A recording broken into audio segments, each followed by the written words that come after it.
So this book I've been reading is called The Comfort Crisis. It's by Michael Easter. Have you ever heard of this book? I have. You So here's the recommended it to book. me.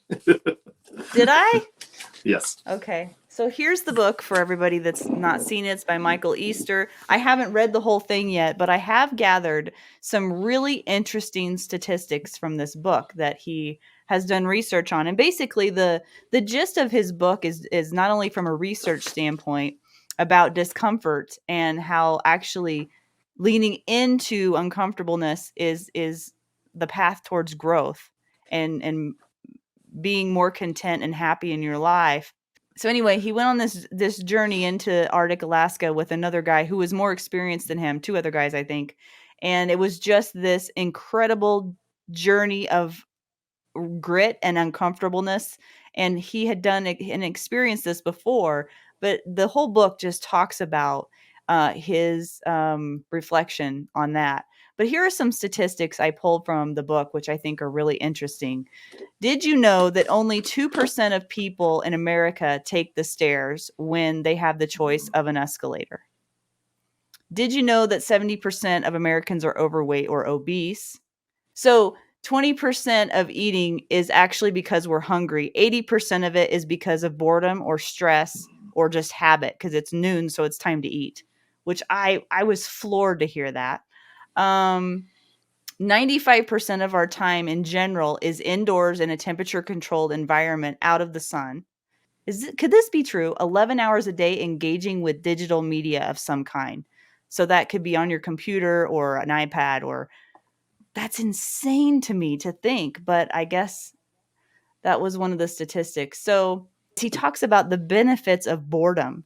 So one of the things he experienced in Alaska was they didn't have any kind of entertainment of any kind. And he went from our culture, and all of us know what that's like, to literally in the middle of nowhere and had nothing to do. And they were hunting and they were just like waiting for the caribou herd to come through or whatever.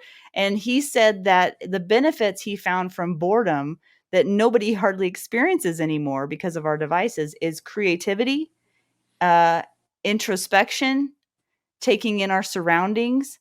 And he said it's actually a survival mechanism, boredom is, if you allow it to exist in your life, that tells your brain to do something else more productive and it allows your mind to wander and explore other options and move on to other things. And so, anyway, the last thing I'll say is he said that the rest of your life gets easier whenever you lean into uncomfortableness regularly. So that makes sense because what you learn about yourself by doing hard things applies to and bleeds into the rest of your life. What do you think about all of this? I think it's wonderful. You should It's, read the you book. know, yeah, I am. Uh, I'm about halfway through it now. I think this is exactly what we're talking about. One of the reasons in class, like if I have somebody who steps the line and I ask them if they're ready and I say, I guess so, my thing is Oh I'll yeah. dismiss them from the line. I want you to lean into your challenges. I want you to step forward. The idea that we can't be alone with ourselves anymore without being entertained, that we just can't sit because we can't stand ourselves. And in order to stand ourselves, we have to challenge ourselves and we have to do things that are hard. And we have to be bored in that moment before that and think about it. And really, we've lost that. We get to see so many things and we have more information at our fingertips than ever, but we actually have less wisdom because we don't have the experience. And truth is not power. Applied truth is power. We have to use it and we have to get the Mhm. experience from it, and knowing that you have been sorely tested. I was hit by a car when I was 22 and I was going to lose my right leg and was in a wheelchair for 6 months. I was told I'd never walk again. I was told I'd never do anything, so I leaned into that. I said I'm going to get back to fighting. It took me a year and a half. I fought at a fairly high level. I just wasn't going to be stopped by any of this. And we have a saying in martial arts, which is us, which means never give up.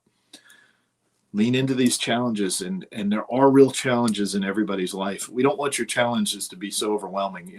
When all you do is try to feed yourself and you stay hungry all the time, that's all you can think about. But we've Mhm. got the great ability to, you know get on a motorcycle and ride across the country and experience weather, or go for a long walk in a national park, or go take a new class, a CrossFit class, or go to a shooting class, or go to a competition. And these are all challenges that we can lean into, that we can become stronger in a moment. And this is the way. I hate to It say is. that, Yeah. but this is the real way of human beings. And no matter how comfortable you are right now, we've all learned it can disappear in a heartbeat. Mm-hmm. So Yeah. if you don't develop it in the easy times, and you're weak right now, what do you think is going to happen when the real test comes along? So why don't you go and get some on your own? If you decide you want to go do something and it's hard, you've already gotten half the challenge done. Mm-hmm. We got to learn to endure. We don't know how to endure anything uncomfortable. That's why people don't And practice. you don't have to jump off the deep end either. You can just No, start small. a little Yeah, bit. a little bit. 20 minutes of exercise. Listen, the science says if you'll get up and walk 3 times a day or 2 times a day for 10 minutes, you'll get rid of most of the statistics you've quoted before.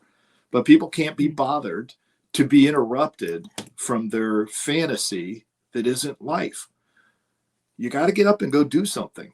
You got to be present. Love your kids. Be present for your spouse. Embrace your community. Go do some work. Fix your house. Practice. All these things these are essential. The rest And of it's it, not just you know, you're gonna be better for it. That's the thing. It's not mhm, like we're pounding this and saying, "Well, you need to do it because yep. it's the thing to do." It's what we say is you're gonna be happier. You're gonna live a more fulfilled Mhm. life. Yeah. And that's what we're here It's for. I mean, that's why we have this Yep. show. Yeah. Your first So enemy is you. you know, at the end of the always day, your first enemy is you, and that's the one you got to overcome. So if you want real defense in your life, get some mastery of yourself and understand how you're going to act and how you're going to feel and what you're capable of. those are some wise words. Mm-hmm. Definitely.